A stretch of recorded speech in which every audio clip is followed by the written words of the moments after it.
Good morning, Year 8. It's Mr. Sutton here, and I'm just sort of giving you, well, bits and pieces of video about what I need you to fill out within your booklet, because we are continuing with the booklet. But first of all, can I just do a bit of a shout out to both Luke Kirkham and Luke Marsden, who managed, and they were the only ones actually, to give me some sort of images back for what they produced. I thought that this looked really, really good that Luke put up on here, and look really fantastic. And also, not only is there a picture on here, but there is as well a little bit of a recipe for you. So you've got there the recipe about serve 16, so I presume that's 16 brownies, 125 grams of butter, 200 grams of caster sugar, 2 eggs, 1 teaspoon of vanilla extract, 5 tablespoons of good quality cocoa powder. Always make sure you get the good stuff. I think green and blacks are very good, yeah. 60 grams of plain flour, a quarter of a teaspoon of salt, so not too much salt, and also a quarter of a teaspoon of baking powder.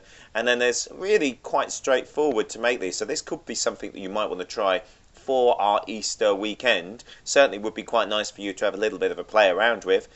You've got there the preparation method, 25 minutes, and it cooks in 35, ready in an hour. So something that you could do maybe at the weekend to try out. And you've got just here, preheat under to 180 degrees C, grease and flour 20 centimetre baking tin, and in a large saucepan you melt the butter. So it's a good idea to get that butter all melted down.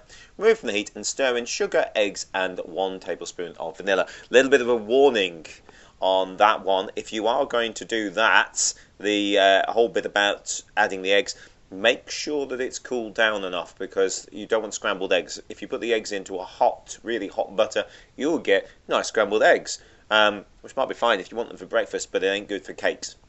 Beat in 5 tablespoons of cocoa or cocoa powder, 50 grams of flour, salt and the baking powder, spread batter into prepared tin, and then bake. Now, I did think that this was quite straightforward and really easy thing that Lucas shared with us. I might have a little bit of a go at it actually. I just need to get some cocoa powder and etc.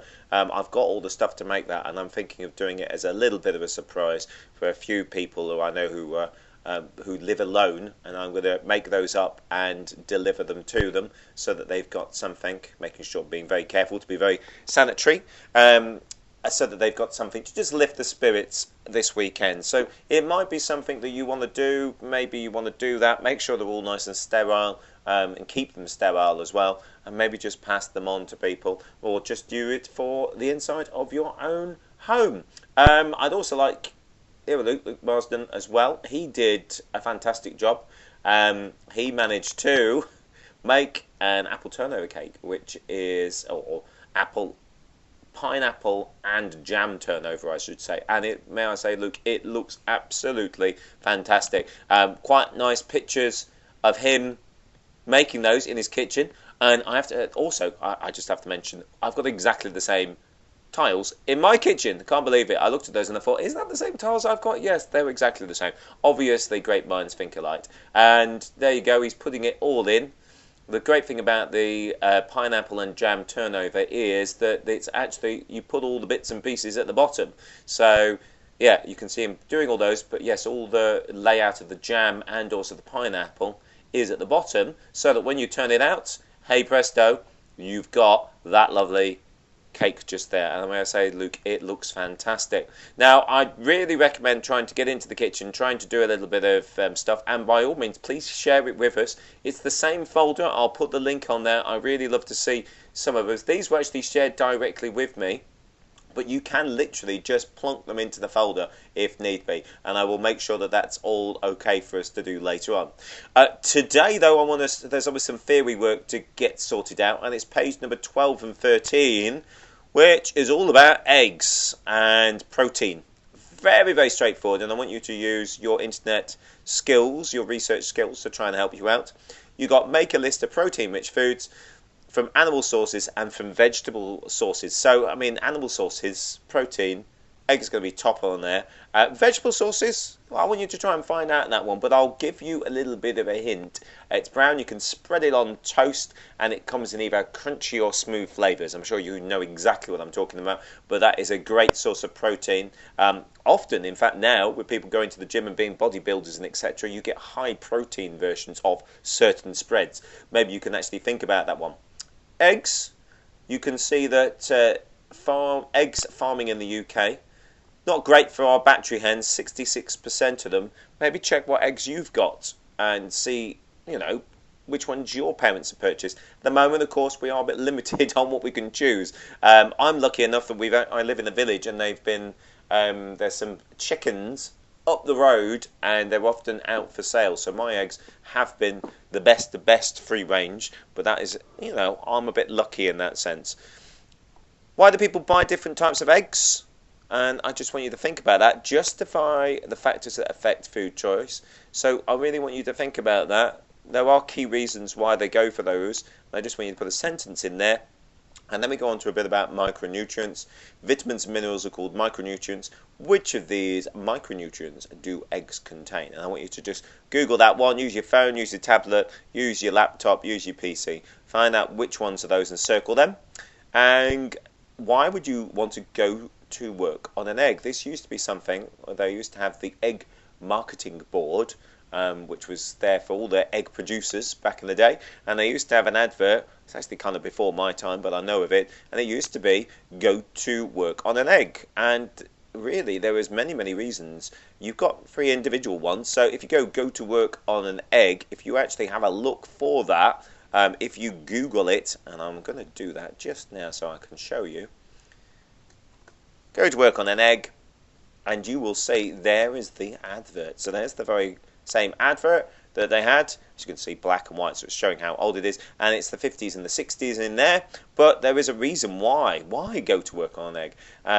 You can simply put in the term, why go to work on an egg? And bam. It will tell you a load of bits and pieces about why it is a really good idea to do that, and some quite interesting ones there. For example, that image there with somebody in their school uniform thinking about going to work or school on an egg.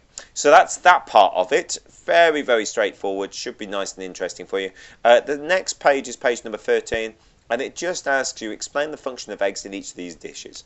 Now, you've got pancakes, omelettes, frittatas, and a quiche. That should be pretty straightforward if you've ever made one. Fish fingers is a bit trickier. What does the egg do in that? Sausage rolls, bit of a hint. It's going to help with, well, is it going to be in the pastry? Is it going to be in the meat? Or is it something else? And then finally, cakes and meringues.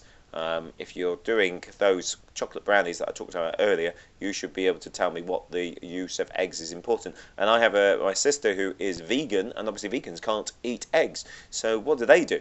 And then extension task, if you get round to this one, but it's not absolutely necessary, find about these egg dishes. Sunny side up in the USA. And then we've got these various ones. I don't know if that's egg cajina. Hervos Ranchos, I've had that, Mexican, and Plaki Cartoflane. Now that to me sounds like it would be some sort of quiche or something, but I don't know. Maybe find out what they look like, minor things. I will put this PDF version of these 2 pages just in case you haven't got those. Try to get your images, if you've done any more, try to share it with me. You've got those lovely ones on my drive. So if you go to, and I'll put the link to this, home working content, and then we've got food examples. Put it into that one. I'll put the link on here as well so you can save it into it. I would really like, to see what you've been doing. Luke and Luke, thank you so much for doing that one. It would be nice to see if anybody else does your brownie recipe, Luke. And maybe even your upside down pineapple and jam cake as well, Luke. So we'll see if anybody takes up the mantle and starts to do those. Keep yourself safe, everyone, and I will speak to you soon. And have a good Easter.